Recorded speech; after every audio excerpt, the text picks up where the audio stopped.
tipo de cine que en México todos conocen, pero pocos admiten haberlo visto. Es un cine que llenó salas, que hizo reír a millones de personas, que convirtió a actores en ídolos populares y al mismo tiempo fue señalado como vulgar, como corriente, incluso como el síntoma de la decadencia cultural de todo el país. El llamado cine de ficheras fue un género donde el doble sentido no era un recurso, era un idioma, donde los cabarets, las vedettes, los personajes exagerados construían historias que parecían simples, pero ¿saben algo? Conectaban con algo mucho más profundo, porque mientras la crítica lo despreciaba, el público lo consumía a montones, y no en silencio. Lo celebraban, lo repetían, lo hacían suyo. Entonces la pregunta no es si era bueno o si era malo. La pregunta es otra. ¿Qué estaba pasando en México para que este tipo de cine se volviera tan popular? Porque este fenómeno no nace en el vacío, tampoco es casualidad. No es solamente un tipo de entretenimiento que podremos llamar barato. Era una respuesta, un reflejo, un escape. Estamos hablando de un país que venía de dejar atrás la llamada época de oro del cine mexicano, donde las figuras como Pedro Infante, María Félix, Jorge Negrete, Cantinflas representaban un ideal, un México elegante, dramático, casi mítico. Pero de pronto, ese México desapareció de la pantalla y en su lugar aparece otro. ¿De qué tipo? Más crudo, más directo, más incómodo. Un México que ya no se ve como una aspiración, sino como un espejo. Con humor, obviamente, pero también con exceso, con picardía y también con ciertos límites que podríamos pensar que son difusos. Y ahí es donde este género se vuelve tan interesante, porque no solamente hablaba de lo que se veía en pantalla, hablaba de lo que estaba pasando fuera de ella, de la crisis, del cambio social, de la necesidad de reír, incluso cuando no había mucho de qué. Este no es un episodio para decirte que el cine de ficheras fue una joya incomprendida, no, tampoco para descartarlo como simple basura. Es para entenderlo, porque hay cosas que no se vuelven masivas por accidente.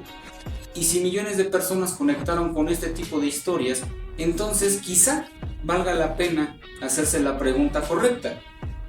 ¿Qué estaba viendo realmente el público cuando creía que solamente estaba viendo comedia? Esto es Historia Fácil. Y comenzamos. Para entender el cine de ficheras, primero hay que entender lo que vino antes, porque México no siempre se vio así en la pantalla. Hubo un momento entre los años 30 y los años 50, casi 60, donde el cine mexicano no solamente era fuerte, era una referencia. La llamada época de oro construyó una imagen clara, historias bien producidas, música, drama, identidad nacional. Rostros como ya los mencionamos, Pedro Infante, Jorge Negrete, infinidad de actores más, no solamente eran estrellas, eran símbolos. ¿Saben? Ese cine proponía un México aspiracional, ordenado, romántico, con conflictos, pero con dignidad. Pero ese modelo no era eterno. A partir de los años 60 algo empieza a romperse. La industria comienza a perder fuerza, la televisión empieza a ganar terreno y el público cambió. ¿Y saben? El cine mexicano poco a poco deja de ser ese gran escaparate nacional, pero el verdadero quiebre llega en los años 70. México entra en una etapa complicada, crisis económica, devaluaciones, incertidumbre social. El dinero para producir cine de calidad disminuyó drásticamente, las grandes producciones se vuelven difíciles de sostener y la industria tiene que adaptarse. Y aquí ocurre algo clave: cuando el presupuesto baja, la fórmula tiene que cambiar.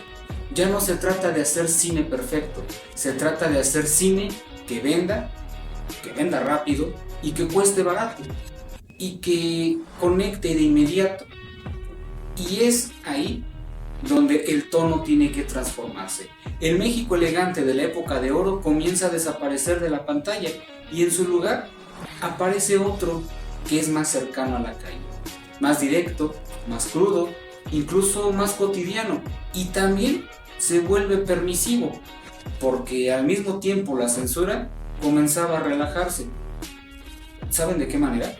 Los temas sexuales, antes sugeridos, ahora se vuelven explícitos, aunque en clave de comedia. El albur, el doble sentido, la insinuación, todo esto deja de ser un elemento secundario y se convierte en el centro del espectáculo. Y en paralelo hay otro factor importante, la influencia de los espacios reales. Los cabarets, los centros nocturnos, las vedettes, ya eran parte de una vida urbana. El cine simplemente los toma y los exagera, los convierte en escenario.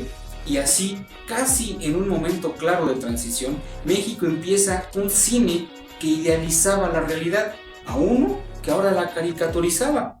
Y no porque quisiera degradarse, sino porque estaba respondiendo a un nuevo contexto. Menos dinero, menos control, más necesidad de atraer público. Y en ese escenario, el cine de ficheras no aparece como un mero accidente, aparece como una consecuencia y sobre todo lógica, como una respuesta directa a un país que ya no se veía igual y que tampoco quería verse igual en pantalla, porque cuando la realidad cambia, el entretenimiento también tiene que hacerlo. Durante esa época del cine de oro, el cine mexicano no solamente contaba historias, trataba de ordenar la realidad. El campo era nobleza, la ciudad, aunque era compleja, tenía cierta lógica o ciertas dinámicas. El amor redimía, la familia intentaba sostener. Ese cine lo podemos catalogar como costumbrista. Pues sí, pero también era aspiracional. No mostraba a México de la manera tal cual era, mostraba cómo quería verse. Y eso en cierta medida funcionó durante un cierto tiempo, pero toda idealización tiene una fecha de caducidad. Esta fue a finales de los años 60 y quizá entrando los 70, porque la realidad comenzaba a desbordar esa narrativa. Las ciudades empezaban a crecer, la desigualdad se hace cada vez más visible y las oportunidades no alcanzan para todos. Pero sobre todo, la confianza se comenzaba a fracturar. Eventos sociales, tensiones políticos, una juventud que ya no se identificaba con los valores tradicionales que estas cintas mostraban. Todo empieza a presionar desde abajo. El cine ya no puede sostener la ilusión. Lo que se rompe no es solo una estética, se rompe el acuerdo entre el cine y su público. Ese pacto donde el espectador aceptaba una versión estilizada de la realidad era porque necesitaba creer en ella, pero cuando la vida cotidiana se vuelve más dura, más contradictoria, más incómoda, esa versión deja de ser suficiente y entonces el cine tiene que cambiar. Y no fue de golpe, pero sí fue una dirección concreta. Empieza a aparecer un lenguaje distinto, más directo, menos elegante, más cercano a la calle, y los personajes dejan de ser héroes o figuras idealizadas y terminan convirtiéndose en supervivientes de ese sistema. El humor también cambió, deja de ser blanco, deja de ser musical, deja de ser romántico y se vuelve picaresco, irónico, sexualizado y a veces incómodo también. Y aquí entra un elemento que podemos considerar que es clave. La crudeza no aparece solamente por provocación, aparece porque es un elemento reconocible en la vida diaria, porque el público ya no se ve en el charro impecable ni en la mujer inalcanzable, se ve en el trabajador informal, en el cliente del cabaret, en la figura que lucha, que falla, que tiende a improvisar. Ese es el nuevo realismo, no es uno académico, no es uno refinado, pero tampoco es simplemente popular, es uno que no busca embellecer la realidad, sino explorar cómo es, y en ese punto el cine de ficheras encuentra su espacio, porque recoge esa ruptura, la convierte en comedia, la exagera, sí, la lleva al límite también, pero en el fondo lo que está mostrando no es inventado, es una versión distorsionada de algo que ya estaba ahí, y eso es lo que incomoda, porque cuando el cine deja de idealizar y empieza a reflejar lo que muchos no preferirían ver, ya no es solamente entretenimiento, se vuelve espejo y todos quieren verse en él.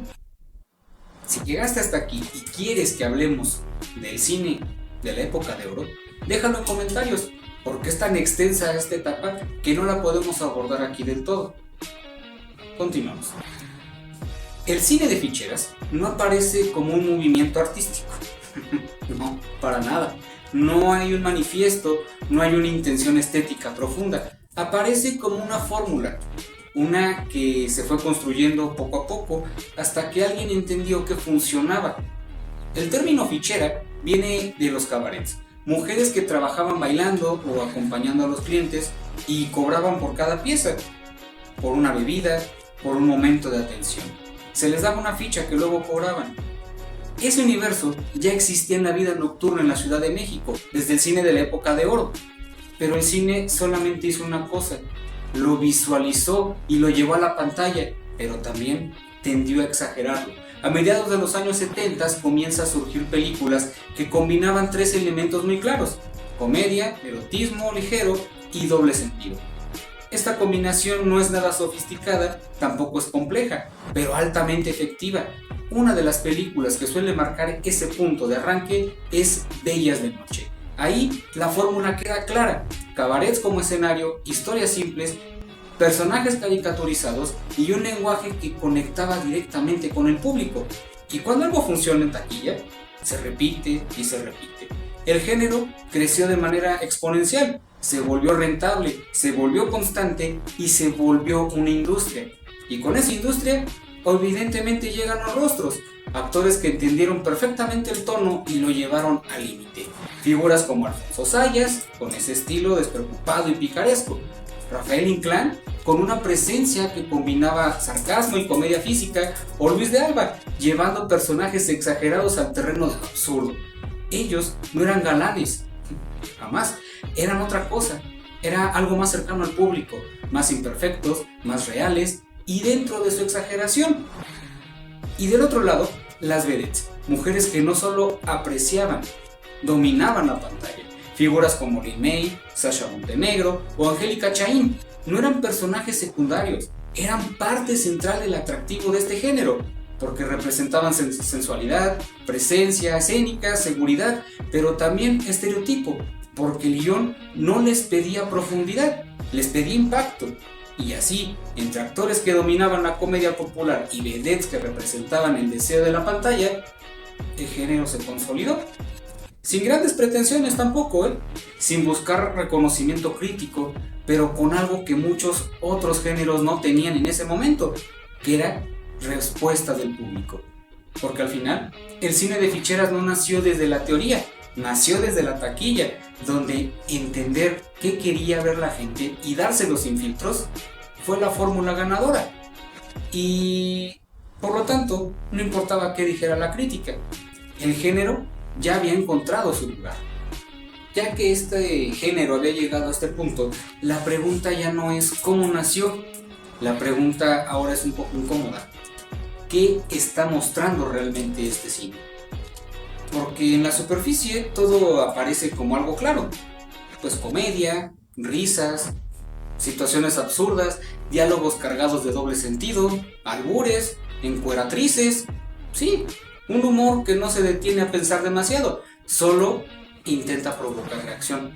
Pero si se observa con un poquito de calma, el contenido revela otra capa. El cuerpo, especialmente el femenino, se convierte en recurso narrativo, no como parte de la historia, sino como motor de atención. Las vedettes no solamente están ahí para actuar, están ahí para ser vistas, para sostener la mirada del espectador, para generar deseo, para mantener el ritmo de la película y generar entretenimiento. Y eso abre un debate que podríamos llamarlo inevitable. ¿Es parte del juego de la comedia o es una forma de explotación? Sí, porque no va a faltar el moralino que diga: ¡ay, las utilizaban!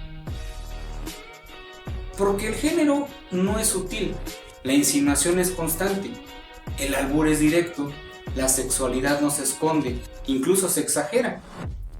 Se utiliza incluso como recompensa, y en muchos casos la mujer queda atrapada en un rol muy específico: la figura deseada, disponible, provocadora, mientras que el hombre ocupa otro espacio en la ecuación. El que busca, el que insiste, el que conquista, incluso desde la torpeza o la pobreza. Ese desequilibrio no es casual, refleja una estructura social, una forma de ver las relaciones, una dinámica que ya existía fuera de la pantalla y que el cine simplemente, el de ficheras, amplificó. Ahora aquí es donde el tema se vuelve interesante, porque reducirlo simplemente a explotación quizás es quedarse corto, pero llamarlo solamente comedia, también. El cine de ficheras juega en una línea incómoda. Por un lado responde a una demanda real del público, por el otro construye una narrativa donde ciertos roles se repiten, sin cuestionarse. Y eso tiene consecuencias. Normaliza ciertos comportamientos, refuerza estereotipos, define qué es aceptable dentro del humor.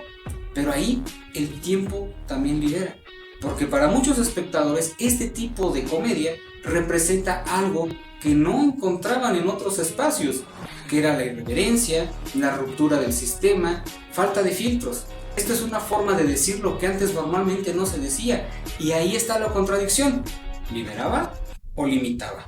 ¿Es reflejo o es distorsión? La respuesta no es solamente una, depende desde quién lo mire, pero lo que sí es claro es que el contenido del cine de ficheras no es inocente, no es solamente risas, es una forma de representar el deseo y poder, las relaciones y la sociedad misma.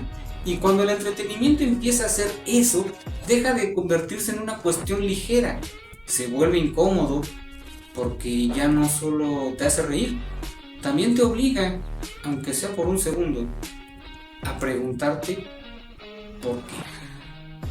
Te voy a hacer una pregunta. ¿Tú has escuchado que el cine de ficheras lo odian? Bueno, el cine de ficheras no fue una cuestión ignorada. Fue visto y revisto y muy visto. También fue rentable. Y aún así terminó siendo despreciado por la crítica, por los moralinos, por gente que no tiene nada que ver. Pero la pregunta aquí es, ¿por qué? La respuesta clara podría ser que no encajaba con lo que debía ser el cine mexicano. Todo después de venir de la época del cine de oro para acá, y existía una especie de expectativa que no estaba escrita, pero que el cine debía representar. ¿Y qué tenía que representar? Calidad, identidad, incluso cierto nivel artístico. Y de pronto aparece un género que rompe con todo eso. Y no fue sutil, tampoco tuvo estética, no tenía intereses de agradar a la crítica. El contraste era demasiado evidente. De un lado, el recuerdo de figuras como María Félix o Pedro Infante, y del otro, personajes exagerados, albures en pantalla, situaciones llevadas al límite. No era solamente un cambio de estilo, era un cambio de valores en la pantalla, y eso evidentemente incomodó. La crítica comenzó a señalarlo como un cine vulgar, como contenido de baja calidad, incluso como una muestra de decadencia cultural. Pero aquí hay algo importante. No todo el rechazo fue por el contenido, también hubo un choque de perspectivas. El cine de ficheras no estaba hecho para el cine cultural, estaba hecho para el público, y ese público sí conectó. Ahí nace una tensión, porque cuando algo es rechazado por los círculos serios, pero aceptado masivamente, se vuelve incómodo de clasificar. Entonces, ¿es malo porque no cumple con los estándares artísticos? ¿O es válido porque funciona con la gente? Saluda, Guayaba. Y en ese punto, el rechazo creció, porque el género no solamente evolucionó, se repitió. Las mismas fórmulas, los mismos chistes, los mismos roles. Lo que al inicio era fresco y lo que era provocador se volvió exceso. Entonces el desgaste aparece. No solamente molestaba por lo que mostraba, sino cómo lo repetían en cada película. Y eso termina de construir su mala reputación. Pero reducir todo a era mal cine también es simplificar, ¿no creen? Porque sí tenía limitaciones claras. Guiones simples, producción rápida, poco riesgo narrativo, pero también tenía algo que muchos otros proyectos no lograban: conexión. Y esa es la parte incómoda, porque obliga a reconocer que el rechazo no solamente fue por la calidad, también fue por lo que representó y lo que mostraba. Un tipo de humor directo, un tipo de narrativa sin filtros, un reflejo de una parte de la sociedad que no siempre se quiere reconocer. Entonces volvemos a la pregunta, ¿realmente era malo? En términos técnicos, muchas veces sí, pero era distinto, definitivamente. Y a veces lo que más se critica no es lo que es peor, sino lo que rompe con lo que se esperaba. Porque cuando algo no encaja, lo más fácil es descartarlo, aunque millones lo estén viendo y consumiendo. Gracias a Dios. Aquí es donde el discurso va a cambiar, porque es muy fácil criticar al cine de ficheras desde la distancia, decir que era vulgar, que era repetitivo, que era de baja calidad, pero hay un dato que no se puede ignorar: funcionó, y tan funcionó que en el canal 9 todos los domingos por lo menos sale una película, quizá la misma, pero ahí está. ¿Y saben qué fue lo mejor? Generó, porque llenó salas, generó dinero, se convirtió en una constante dentro de una industria. Entonces la pregunta incómoda no es por qué se le critica, es por qué se consume. La respuesta no está en una sola cosa, está en varias, que se alinearon perfectamente. Y ahí les va. Primero, era accesible. Era un cine fácil de entender, no se necesitaba contexto complejo, no había una historia que tuviera trasfondo, no había tramas enredadas. Entrabas al cine, te sentabas y sabías exactamente lo que iba a pasar. Segundo, identificación. Los personajes no eran aspiracionales, eran reconocibles. El tipo que improvisa, el que sobrevive como puede, el que no tiene todo resuelto, pero le saca risa a la situación. Ese México sí se parecía al que vivía mucha gente. Eso conectaba. Ahí les va. 3. El humor directo, sin filtros, sin pretensión. El albur no necesitaba explicación. Bueno, en algunos casos sí. Era inmediato. Y en un contexto de crisis, de presión social, de incertidumbre, reírse así tan fácil tenía valor. Era un escape. Pero hay un cuarto punto que casi nadie quiere decir en voz alta: el deseo. El cine de ficheras entendió algo muy básico. La gente también consume lo que le atrae, lo que le provoca, lo que le genera curiosidad. Las vedettes, la insinuación, el juego constante con lo prohibido. No era un accidente, era parte central del atractivo. Y volvemos a lo mismo, funcionaba. Porque ofrecía algo que otros géneros no estaban dando en ese momento. Y aquí es donde se vuelve más interesante. Porque el éxito del cine de ficheras no fue a pesar de las características que tenía, fue gracias a su simpleza, a su exceso, a su falta de filtro, a eso que muchos criticaban pero que muchos más consumían. Ese fue el éxito. Y eso revela algo importante: el público no siempre busca lo mejor, busca lo que va directo, lo que le entretiene, lo que lo representa, lo que le permite desconectarse. Entonces el verdadero problema no es que el cine de ficheras haya existido, es que evidenció algo que incomodaba aceptar: que el gusto popular no siempre coincide con el discurso cultural dominante. Y cuando eso pasa, lo que triunfa no siempre es lo que se aplaude, pero sí lo que se consume. El cine de ficheras funcionó. No fue solo por el humor o por el deseo, fue por sus personajes, porque más allá del exceso y la caricatura, había algo que el público identificaba de inmediato. Y ahí estaba su mundo: el peladito de barrio, el que no tiene nada, pero que tiene ingenio, el que sobrevive con ocurrencias, con picardía, con esa inteligencia innata callejera que no se aprende en ningún lado. No estamos hablando de héroes, no estamos hablando de modelos a seguir, pero sí estamos hablando de estereotipos cercanos. Y luego también está ¿quién? La sufrida, la mujer que aguanta, que lidia con la vida, que navega entre el deseo y la necesidad y las circunstancias. A veces víctima, a veces estratega, pero incluso dentro del estereotipo hay matices. Está el galán, no el perfecto de la época de oro. Ese es otro tipo de figura. Este es más torpe, más exagerado, más insistente que elegante. Un personaje que no conquista por ideal, sino por insistencia, por juego, por humor. También tenemos a la bonita, la figura que concentraba la atención, la que representaba el deseo, pero también el conflicto, porque no siempre tiene control total de su papel, pero tampoco es completamente pasiva. Y luego tenemos al rico, el que cree que todo se puede comprar, el que representa el poder económico, pero muchas veces también el ridículo. Una figura que el público no admira del todo, más bien observa con distancia. Y en medio de todos estos, la fichera, el eje del género, pero también el personaje más complejo, porque sí es símbolo de deseo, de provocación, de espectáculo, pero también es un ser humano dentro de esta historia. Una mujer que trabaja en un sistema específico, que negocia su lugar, que se mueve dentro de lo que quiere y lo que puede. Y ahí está la clave, porque aunque el género simplifica, exagera, repite, también deja ver algo real, una estructura social donde cada personaje ocupa un rol reconocible. Y eso es lo que conecta. El público no veía arquetipos lejanos, veía versiones exageradas de lo que ya conocía o de lo que ya era, también de la calle, del barrio, de la vida cotidiana. Y por eso funcionó, porque aunque el discurso lo negara, aunque la crítica lo rechazara, había un nivel de verdad en esos personajes.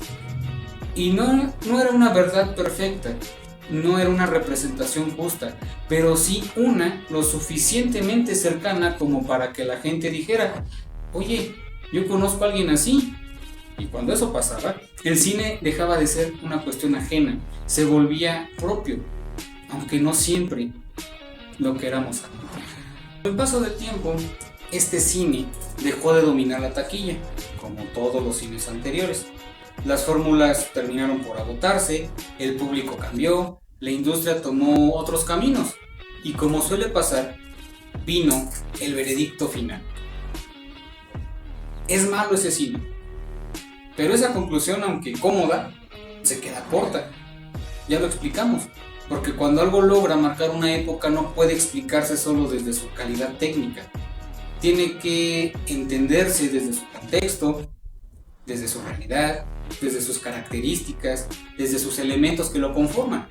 El cine de ficheras no fue una anomalía aislada, fue una respuesta a una industria en crisis, a un público que buscaba entretenimiento directo, a una sociedad que estaba cambiando y que ya no se veía reflejada en los modelos anteriores. Y ahí es donde el juicio se vuelve más interesante, porque sí tenía limitaciones claras, ya hablamos de ello. Historias repetitivas, producción acelerada, personajes estereotipados, pero también tenía algo que muchos otros discursos culturales no tenían en ese momento: identificación y contacto directo con la realidad cotidiana. No la idealizaba, no la suavizaba, incluso la exageraba, pero partiendo de algo que era reconocible, y eso lo vuelve parte de un mosaico cultural, no como una pieza elegante de colección, no como la más admirada, pero sí como una pieza que existe y que cumple una función, porque las sociedades no se construyeron solo con sus mejores expresiones, también con sus excesos, con sus contradicciones, con lo que incomoda. Y el cine de ficheras está justamente ahí, en ese espacio donde el entretenimiento se cruza con lo social, donde lo que se consume dice tanto como lo que se produce. Hoy incluso empieza a ser revalorado, y no necesariamente como un buen cine, sino como objeto de análisis, como objeto de culto, como documento cultural, como una ventana a una época específica de México. Y eso empieza a ayudar a que cambie la perspectiva, porque ya no se trata de defenderlo, se trata de entenderlo, de saber qué es lo que estaba expresando, de reconocer que, guste o no, formó parte de la conversación, que influyó en el humor, en el lenguaje, en la forma de representar ciertas dinámicas sociales, y que dejó una huella muy profunda. Tal vez no como para ganar premios, pero sí como para rememorar la memoria colectiva. Entonces, la pregunta ya no es si era bueno o si era malo, eso es superficial. La pregunta es otra. ¿Podemos entender una sociedad completa si ignoramos las partes que nos incomodan? Hay una idea que se repite mucho, que lo popular es superficial, que lo masivo es sinónimo de baja calidad. Pero la realidad no es tan simple, ¿sabes? Porque lo popular muchas veces no nace de la nota. Porque lo popular muchas veces no nace de la nada, nace de la identificación, de lo que la gente reconoce, de lo que entiende sin necesidad de ser explicado, de lo que siente cercano. Y por eso termina por conectar. El cine de ficheras no es un caso aislado, es parte de un patrón. En la música, por ejemplo, géneros que en su momento fueron criticados por simples o vulgares, terminaron definiendo generaciones. Canciones que hablan directo, sin filtro, que no buscan ser complejas, sino efectivas. Y aún así, la gente las hizo suyas. En la televisión, las telenovelas, historias exageradas, personajes extremos, conflictos llevados al límite. La sufrida, el villano absoluto, el rico intocable, fórmulas que se repiten y aún así funcionan, porque aunque sean irreales en su forma, tocan emociones reales. En el cine, lo mismo, comedias ligeras, personajes estereotipados, situaciones que se repiten una y otra vez. Y aún así, las salas están llenas, porque no todo consumo cultural busca profundidad. A veces busca reconocimiento, busca entretenimiento, busca hacer un escape. Y eso no lo hace automáticamente vacío, pero tampoco lo vuelve intocable, porque aquí está el punto clave. Que algo sea popular no significa que esté exento de crítica.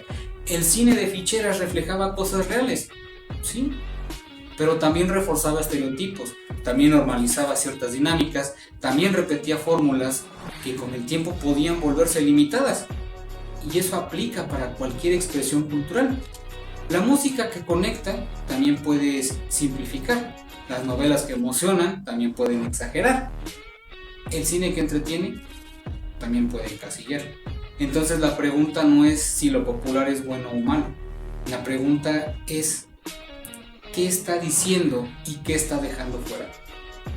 Porque entender lo popular no es defenderlo ciegamente, es analizarlo, reconocer por qué funciona, sin ignorar lo que aplica. Tal vez ahí esté el equilibrio, no despreciándolo por no ser elevado, ni idealizándolo porque sea cercano, sino verlo por lo que realmente es, una expresión directa de una sociedad en un momento específico, con sus aciertos, con sus limitantes. Y en ese sentido, el cine de ficheras no fue perfecto, pero tampoco fue irrelevante. Fue simplemente una forma en la que México decidió verse, aunque no siempre le guste ese reflejo. Esto fue Historia Fácil, el podcast. Mi nombre es Adrián Ávila. Nos escuchamos, nos vemos la próxima semana con un tema nuevo. Hasta la próxima. Pero ¿saben qué? Les voy a adelantar muy poquito, porque resulta que el día que va a salir este episodio es prácticamente nuestro segundo aniversario. Queremos agradecerles a todos por estos 2 años llenos de muchas emociones, de muchas reflexiones, de muchas vivencias. Por lo tanto, queremos saber qué opinan de este contenido. Cada día nos esforzamos para mejorarlo, cada día nos esforzamos para tenerles contenido de calidad. Recuerden que nos pueden seguir en todas nuestras redes sociales. Estamos en TikTok, en Facebook, en Spotify, evidentemente, en Instagram, en YouTube. En cualquiera de ellos nos encuentran como Historia Fácil. Ahí van a encontrar contenido que tiene mucho que decir. Y todo eso es gracias a ustedes. Hasta la próxima.